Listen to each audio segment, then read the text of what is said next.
Hey folks, how you doing? I thought I'd jump in here quickly and share with you my daily update. I look at this stuff in the morning before I start work and get going for my day because I'm thinking about what I'm going to podcast later in the day, and I'm probably going to meet up with Mario later today as well, and we're going to have a longer form discussion about the war in Ukraine. And I just wanted to share with you my process, and I thought I do this every day anyway. Maybe I could just press the record button and share it with YouTube, and that way you can get up to speed really quickly with the things that matter as it relates to the war and what's happening. So what I'm seeing at the moment is not very much communication coming out of the Russian side or the Ukrainian side. And is that because there's a stalemate going on, or is that because we just are not seeing any more information because the battle's not going the way that either side want it to go? I don't know. I can't really speculate on why. All I know is we're not seeing much more information. One thing that I like to do is to show people, and I also like to look at other people's YouTube feed. What are you seeing in your feed? This is what I see in my feed, right? It's crazy what the algo serves up to you. But I'm looking at a lot related to the war, of course, and that's why YouTube is serving all of these things up to me. One of the things that I have seen a lot in the last couple of days is mainstream media is now talking more and more about possible use of nuclear weapons. Now, I started the channel and I started this playlist on YouTube more than 3 months ago because I knew that this is where it was going to go, only because every single NATO exercise for the last 50 years, whenever we got into it with Russia and we played the Russian side, the red team, it ended in a nuclear war. So I thought now is a timely opportunity to create the channel and the playlist, and that's why I've created it. So one of the things you haven't seen in mainstream media, but it's sitting right here in YouTube, let me just move out of the way over here, is this video here. It's from a couple of days ago, so this is from 6 days ago, and today is the 5th, so just at the end of September. So I'll just play the video a little bit here, and I'll let you see what it actually is. So right there, that right there is a road mobile missile launcher. It's an SS-25, and you can tell because it's got 6 wheels, 1, 2, 3, 4, 5, 6, and this wheel is taken off because this part of the train is in the way, so they take that wheel off. So what does that actually look like? It's one of these bad boys, yeah? So this is the missile that, well, that's the, on the train, that's the missile truck that's holding it. So there's 1, as you play it, 2, 3, 4, 5, and 6 of those bad boys. So sitting straight there on the train. So when you look at where it actually is, you can see I've highlighted it there. It's in Volgograd. So Volgograd is here in Russia. And when you look at where that is in relation to Kyiv, if I go like that, it's like 1,000 kilometers away. So these things have got some pretty significant range as you look at them. It's got an 11,000 kilometer range, so it's actually an ICBM. It's an intercontinental ballistic missile. So road mobile, the reason that road mobile missile systems are so deadly is because obviously the satellites can't find them and can't see them because they can be camouflaged, hidden. There's a whole bunch of things that's going on. Normally when Russians do things like this, they want us to see it. So they don't do it quietly. They don't do it under the... Normally it wouldn't be done in daylight, so they know that we're watching them. They know that we know where their stuff is, and some dude here on YouTube, this guy here, make sure you subscribe to him. I'll put the link down in the description. He knows that the Russians are doing that to say, hey, this is what's going on. So there's a bunch of scuttlebutt going around at the moment in mainstream media talking about Putin potentially doing some sort of nuclear test in the Black or the White Sea. Somewhere in the Black Sea near Ukraine. And that's a pretty scary proposition. If that actually happens, we're going to see all sorts of hell break loose. But who knows what's really going on there? All I know is what I'm seeing in YouTube like everybody else. And you've got to take it all with a grain of salt. And you've got to say, well, is it heading towards the border over here, or is it heading away from the border over there? I'm sure if I do a little bit of digging on that actual video, I could probably figure out which way that train is facing. If that's the train station there, is it tracking east, west, north, or south? I could probably figure that out relatively easily. So I know exactly what I'm looking at here is, I don't really know. All I know is that they're putting this out there in broad daylight for everybody to see on YouTube, and it's available there. All right, Moving on from there, we're seeing a bunch of other things happen as well. So Russian nuclear bombers spotted near Finland as the Ukraine annexation tensions grow. So this happened a couple of days ago.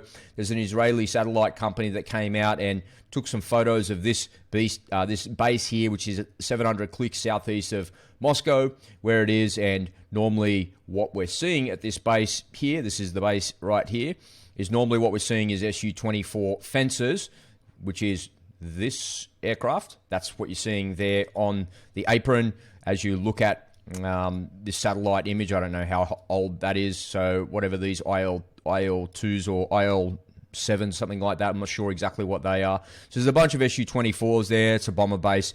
It's old school aircraft there as you're looking at them, probably equivalent to our old school F-111s. That's what you're seeing. And when you look at what's going on here from the satellite photo, if I just blow it up a little bit to make it easier for you to see, you can see that here's the Tu-160s and here's the Tu-95. So these bombers, are they nuclear capable? Yes, absolutely, they are capable. So this is what we're looking at.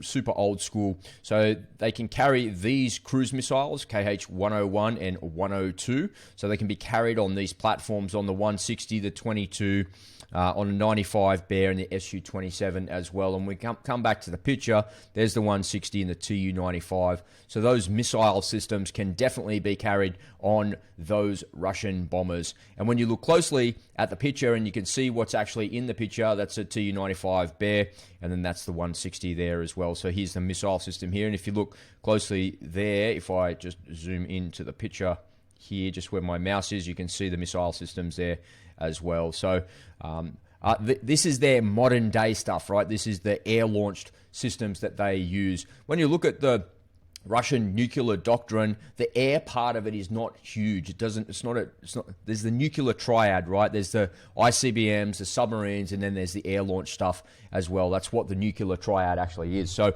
when you look at the air launched part of their nuclear triad, it's not, they don't put a lot of focus or a lot of attention on it. And when you look at where this base is in relation to the battlefield and where we are, so it's quite a long way away from where we're looking at down, all the way down here in Ukraine. So here's Moscow, here's Belarus, and here's Ukraine. So it's got to come all the way down to here. The reason this is a problem is because they can just fly through Russian airspace unopposed and launch their weapon systems over here and engage with nuclear weapons or cruise missiles. And we saw that happen in the Syrian conflict. They used those Tu-160s pretty effectively with cruise missile strikes, doing that as well. And we do that as well, by the way. We fire cruise missiles, air-launched cruise missiles, or conventional air-launched cruise missiles called a CALCAM. You launch that from a B-52 or a B-1. B-2s can launch those as well. So it's no surprise that they are moving these systems in place, because it's going to cover all of this here. It's maybe cover the Baltics here as well.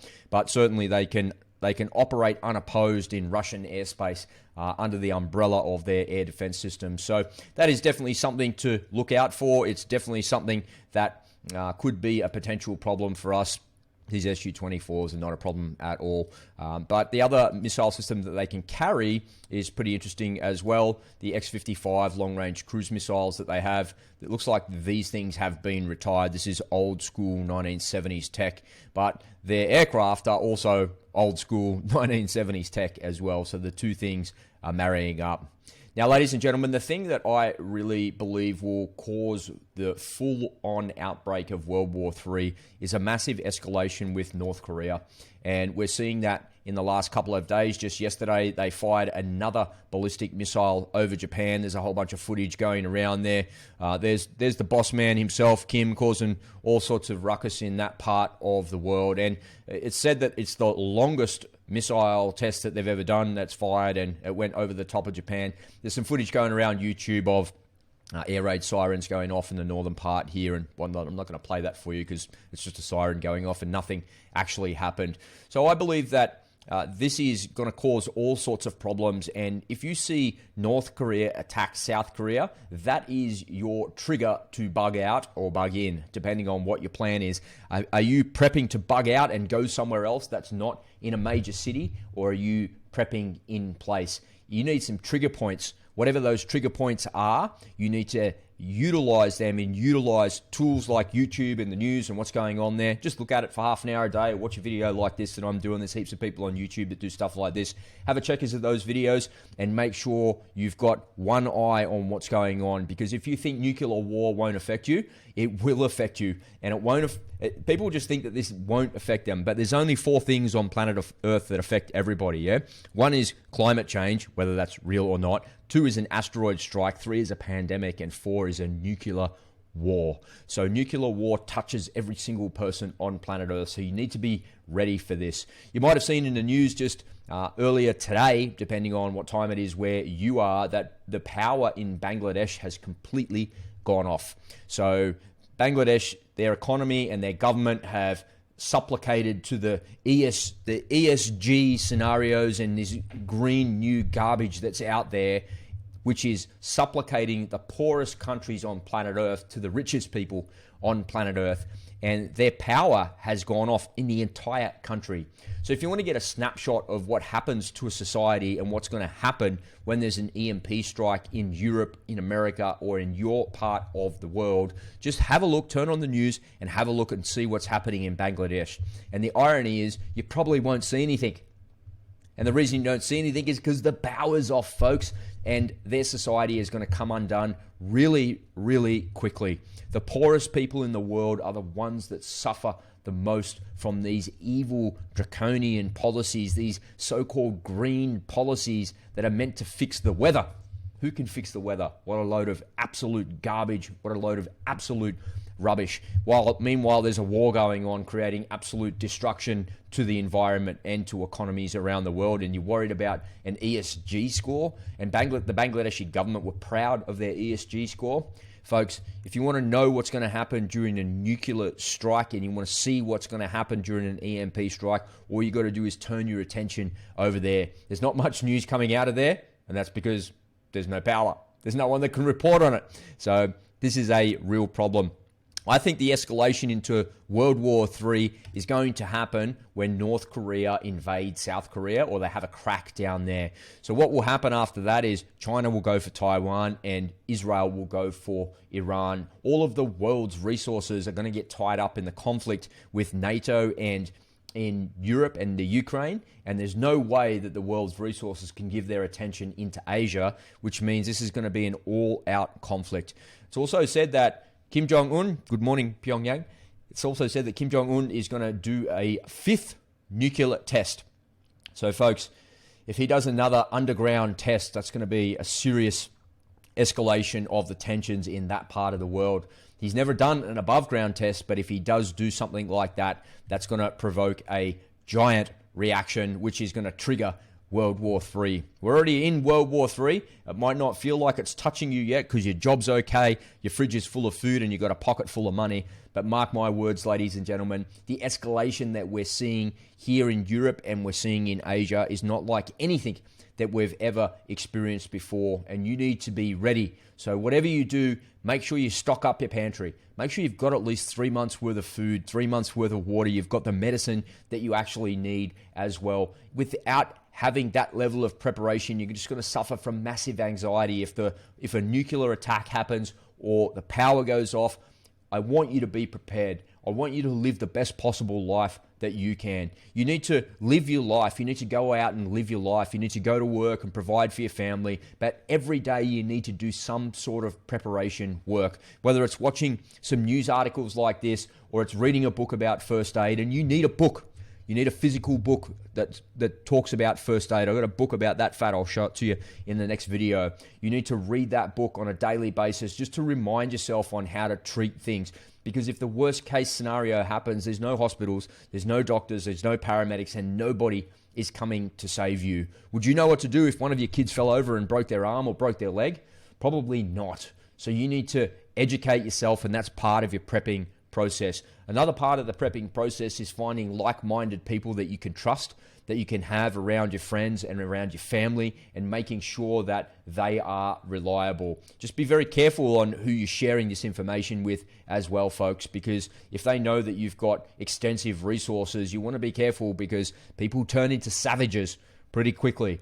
And if you listen to some of the stories coming out of the Ukraine of people that have experienced no electricity, no water, no gas, no anything like that, they revert all the way back to their primal roots very, very quickly. And Bangladesh, that's happening right now as I'm speaking. Yeah, so that's happening. It's actually happening. It's hard to believe that you're watching this video on YouTube, but something like that is going on in the world. And we're going to see an escalation in Europe with Russia and the Ukraine like we've never seen before. Folks, make sure you're preparing, and make sure you're preparing beyond that 3-month mark as well. If you've got a good stock pantry and you've got everything you need for 3 months, that's awesome. But what happens if the power doesn't come back? You need a way to make heat and fire, you need a way to make water, and you need a way to catch your own food. So make sure you're prepping beyond that 2 or 3 month mark that you've getting ready for, and make sure that you're doing something every day. Go to work and live your life and do the things that you need to do on a daily basis, but also make sure you do some sort of prepping activity, and make sure also, folks, that you take the time out to have a little bit of enjoyment. Have some fun, play a video game, watch a bit of Netflix, chill out with your friends, go and drink a beer, whatever it is that's fun for you. Make sure you do that on a daily basis as well, because all of this doom and gloom will get you down, and all of this will really mess with your mental state. So unless you've got a plan and unless you're prepared, this is just going to knock you off your feet big time.